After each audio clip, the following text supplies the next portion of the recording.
The day I found his phone hidden under the couch, I told myself it was nothing. I was wrong. I placed it back on the table, like it didn't shake something loose inside me. But the truth is, I already knew, not the full truth, not her name, but I knew something was breaking. Quietly, slowly, like a glass cracking in your hand before it shatters. I wasn't angry anymore, but I couldn't live like this.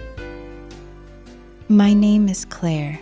I live in a small town by the Irish coast, where the wind always smells like salt and rain.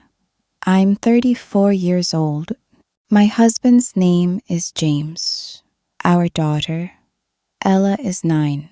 She has soft brown hair, a stuffed rabbit named Bluey, and a habit of asking questions I don't know how to answer. From the outside, we look like a happy family. A white house with blue curtains, 2 bedrooms, and a crooked garden fence that James always said he'd fix. I worked from home, small editing jobs, forms, whatever I could find. He worked for a design company in the city. Most days, I packed his lunch and kissed his cheek. Most nights, I waited for him to come home. We weren't perfect, but we were fine. Or maybe I just thought we were. I used to paint. I stopped after Ella was born. First, it was because of time. Then I think it was because of something else. Something heavier. I told myself I'd return to it, but I didn't. The days blended together. School runs, dishes folded, laundry. James and I would talk about Ella, about groceries, about the next bill. We smiled when we needed to. We moved like people who knew their parts. But small things started changing. He stopped asking about my day. He stayed longer at work. He smiled into his phone more than he smiled at me. I noticed it all, but I said nothing. And then came the night I found his phone under the cushion screen. Still warm, messages unopened. I didn't read them. Not yet.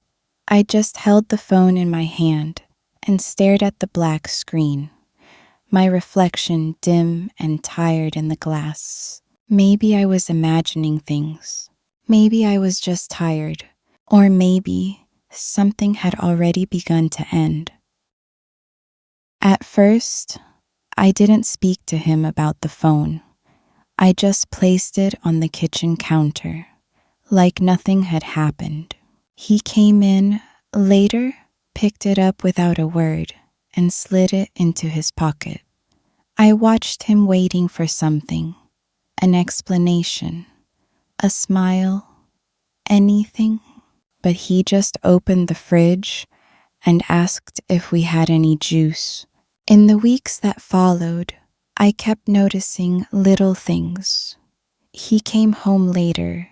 He stopped eating with us. He said he had meetings, deadlines, client calls. When he was home, he wasn't really there. He stared at his phone more than he looked at me. He laughed quietly at messages, then locked the screen when I walked into the room. At dinner, he barely spoke. When Ella showed him her schoolwork, he just nodded, eyes still fixed on the glowing screen in his hand. I started talking less. I didn't know what to say anymore. He was drifting, and I couldn't reach him. One Saturday morning, we went to the market. It was something we used to love. We'd buy fresh bread, look at the flowers, and let Ella pick a sweet. That day, he walked 3 steps ahead of us the whole time. He barely spoke. When I asked if he wanted coffee, he just shook his head and said he was tired. That night, I sat on the sofa while he showered. Ella was asleep. The house was quiet, but my thoughts were loud. I stared at the blank television screen, trying to remember the last time we laughed together. I couldn't. When James came out, he didn't sit with me. He took his phone, walked to the bedroom, and closed the door. I stayed where I was, holding the edge of a cushion, not sure what to do with my hands. The next morning, Ella asked if Daddy was mad at us. I said no, of course not, but the lie tasted bitter. Later that week, I made his favorite dinner, roast chicken with rosemary potatoes. He came home late and said he'd already eaten. He didn't even notice the effort. He kissed Ella on the forehead and went to the bedroom. I scraped the plates into the bin and stood by the sink for a long time, not washing, not moving, just listening to the quiet. I told myself, maybe this was just a phase. Maybe he was stressed. Maybe I was imagining things. But deep inside, something was changing. Something had already changed, and I was starting to feel like a guest in my own marriage. I started watching him more closely, not because I didn't trust him, but because I didn't know what else to do. Trust had always been silent between us, like the quiet understanding of two people who knew each other's rhythms. But now I didn't recognize the rhythm. It was offbeat. It kept shifting. James still slept on his side of the bed, but he faced the wall. Now he used to curl toward me. We used to talk before sleeping about Ella, about work, about silly things, like how he hated folding socks. Now he turned away. I stared at the ceiling and listened to the hum of the heater, trying not to feel the cold growing between us. He stopped asking me how my day was, stopped noticing when I wore something new, or when Ella brought home another drawing. She had drawn our family at the beach, all of us, smiling and holding hands. James took a quick look, said niece, and handed it back. Ella stared at him for a moment, then walked away. Later that night, she left the drawing on the table. I kept it. One night after dinner, I asked if he was okay. He was rinsing a glass in the sink, and I stood behind him, not too close. He said he was fine, just tired. I wanted to believe him. I wanted to hold on to something familiar. But his voice had no warmth. It was just noise, like a radio playing in the other room. The next evening, he came home and said he was going out for drinks with a colleague. I asked who. He said, someone from the design team. You wouldn't know her. He didn't look at me when he said it. The word her settled in the air, like dust. I didn't ask anything else. I just nodded and went back to slicing apples for Ella. He left around 7. He came back after midnight. I was sitting in the living room. Lights low. Ella long asleep. When he walked in, he smelled like perfume. Not mine, not soap, something floral and unfamiliar. I looked at him. He looked past me, said, I'm tired, and walked straight into the bathroom. I heard the shower run for a long time. The water kept hitting the tiles like rain that wouldn't stop. I stayed on the sofa, hugging my knees. My chest felt tight. I didn't cry. I didn't speak. I just sat there, cold, the apple slices untouched on the table. The next morning, while he was at work and Ella was at school, I walked into the bedroom and sat on the edge of the bed. His laptop was on the nightstand. It was open. I don't know what pulled me toward it. Maybe it was instinct. Maybe it was desperation. I had never looked through his things before. I didn't want to be the kind of woman who checked her husband's messages, but I couldn't live in silence anymore. I needed to know if the pain had a shape, a name. I opened the browser.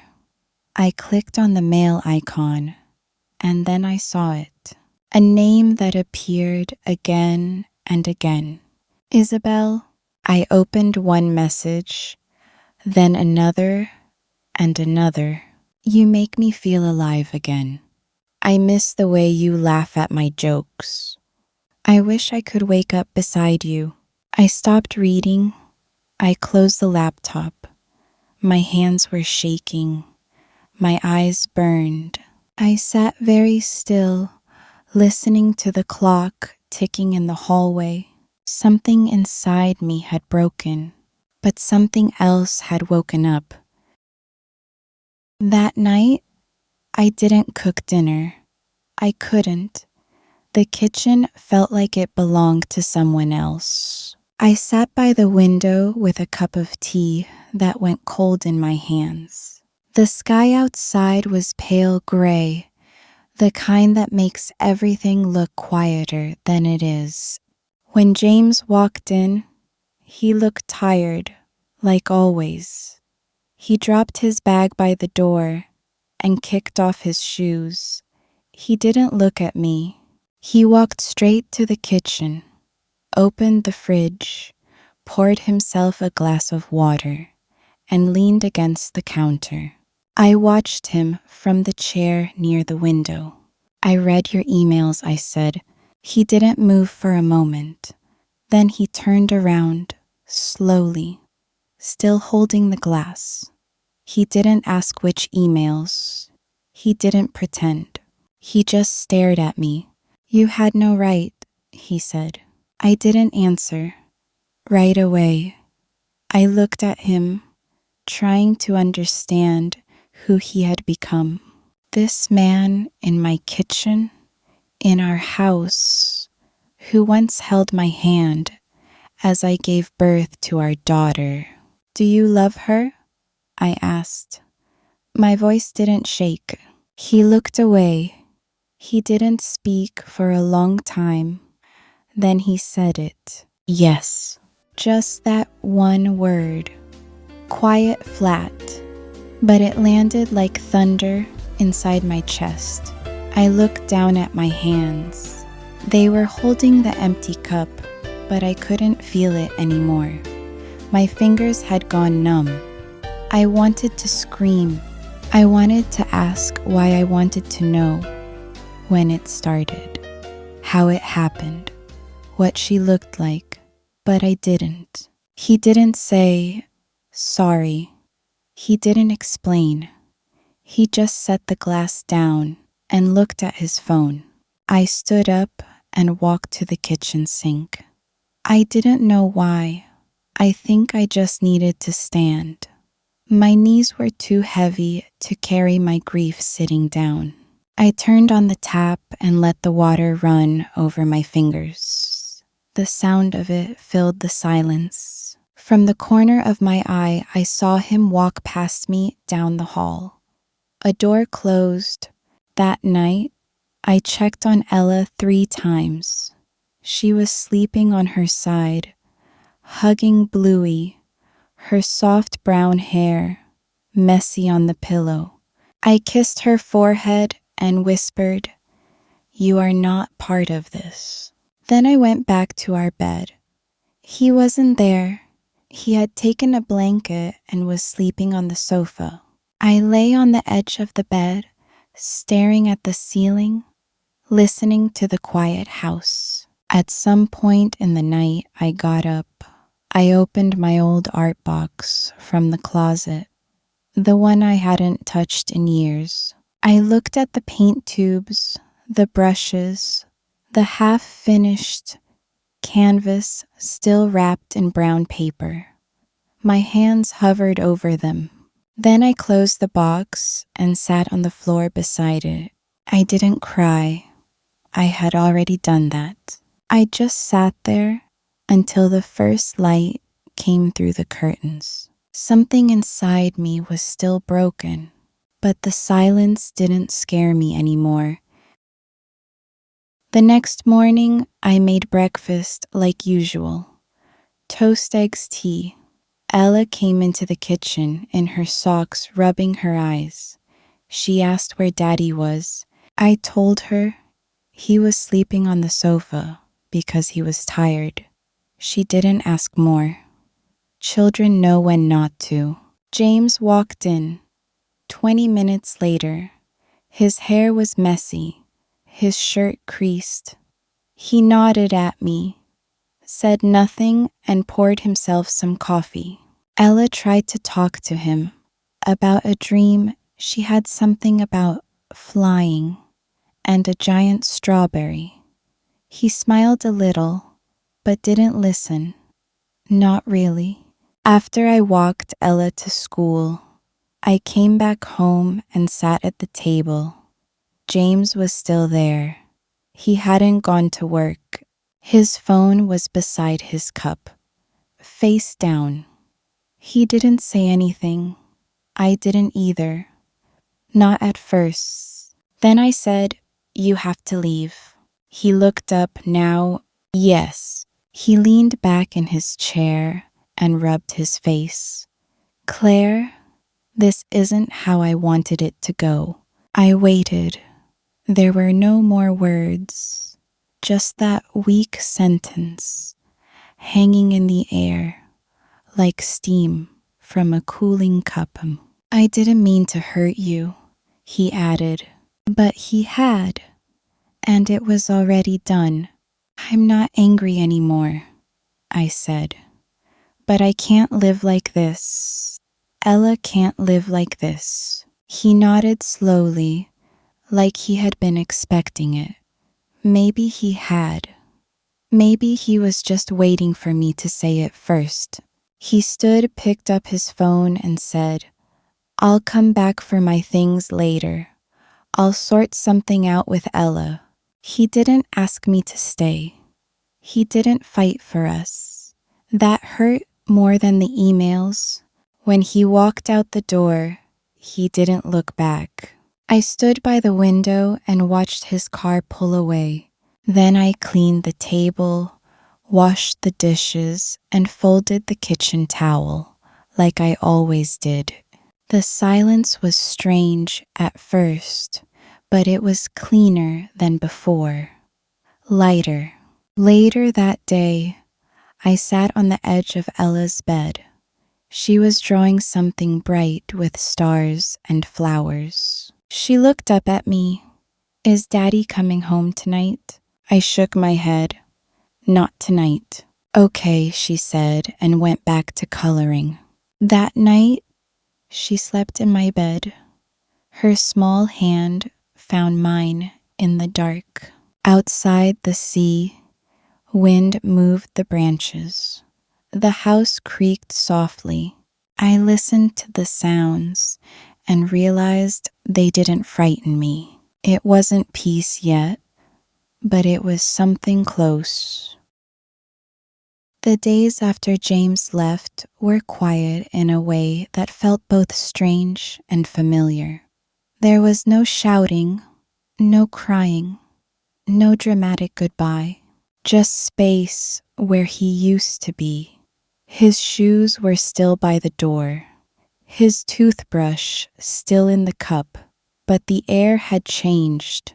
The silence was softer now. It no longer pressed on my chest.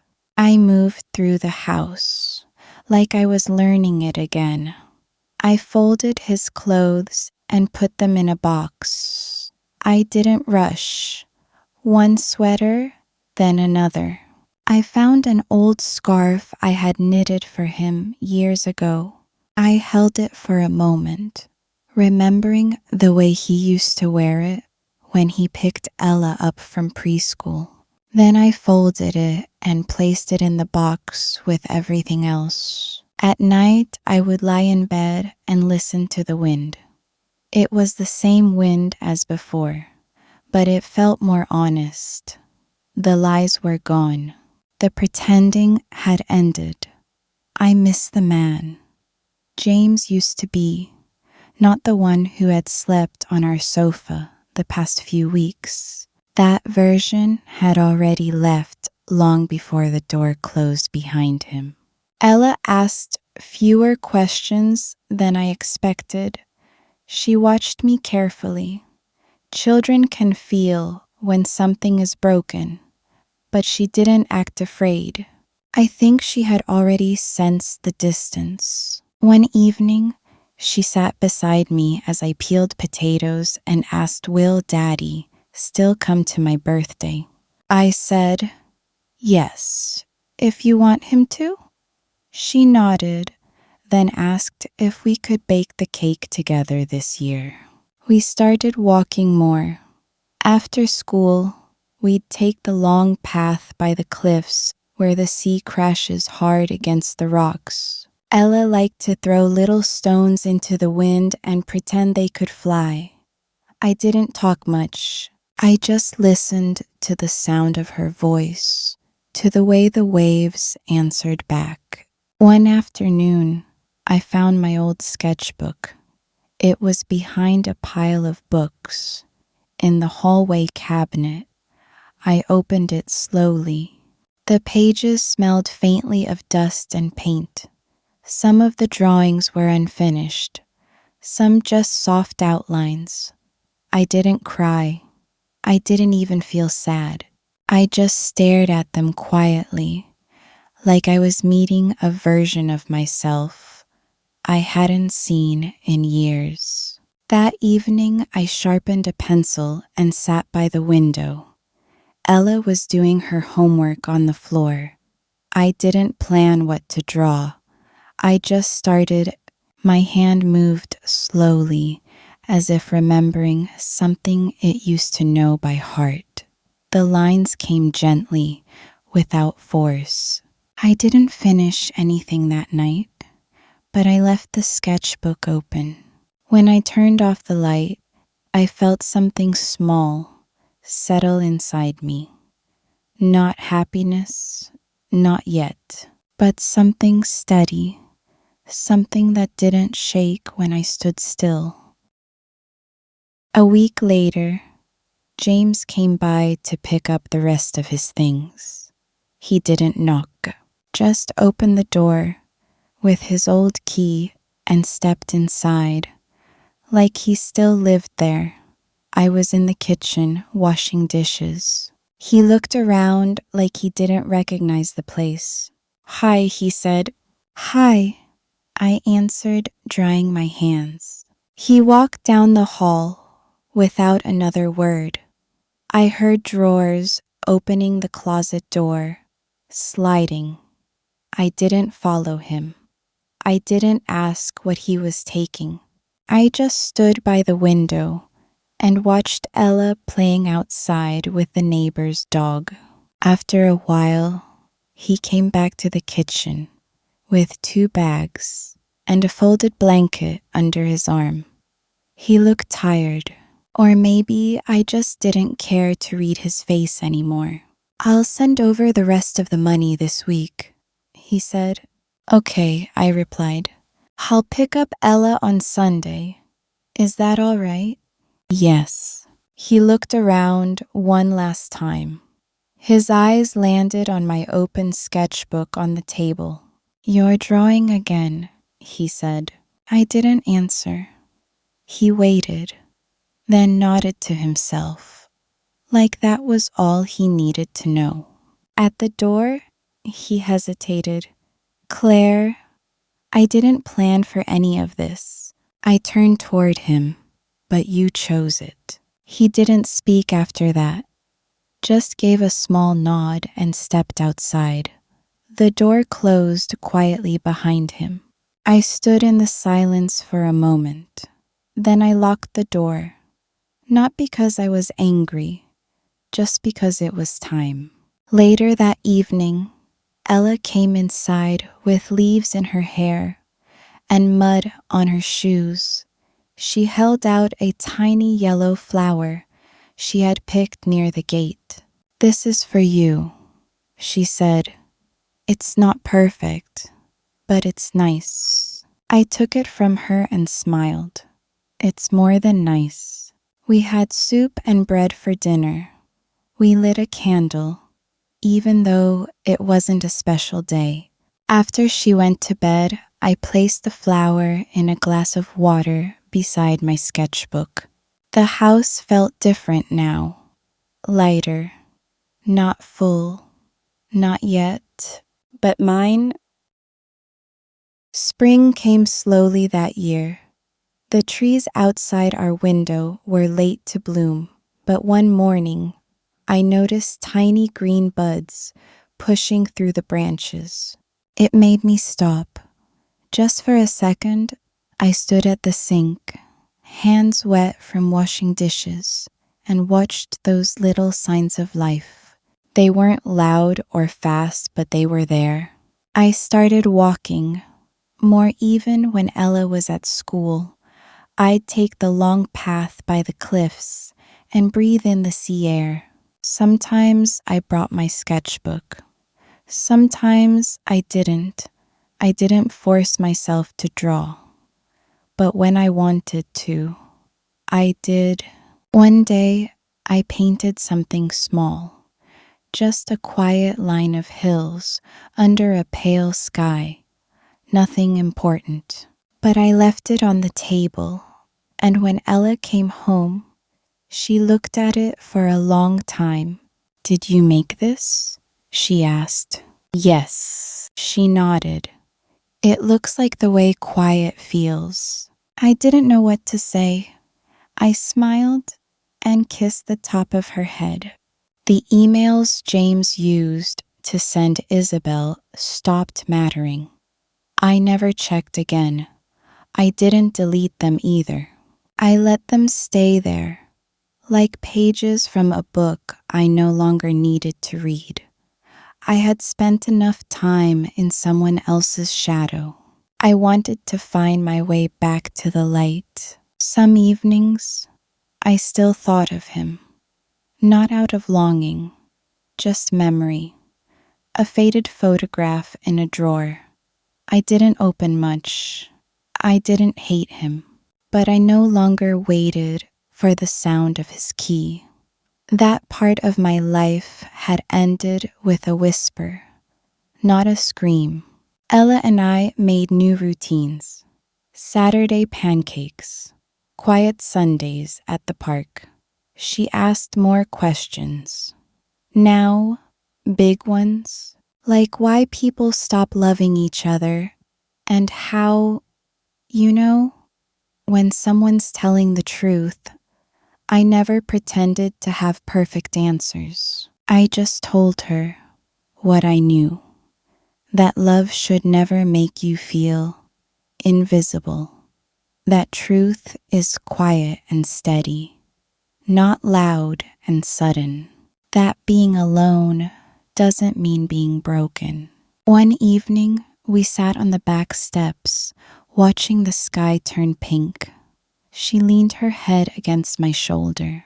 "You smile more now," she said. I looked at her. "Do I?" "Yeah, you look like sunshine again." I didn't cry, but something warm spread through my chest, and I held her a little tighter. Later that night, after she had gone to sleep, I sat by the window with a cup of tea. I wrote in my journal, something simple, something true. He took his feelings with him, but I kept myself. The wind moved through the curtains, soft and steady, and for the first time in a long while, I wasn't waiting for anything. I was already here,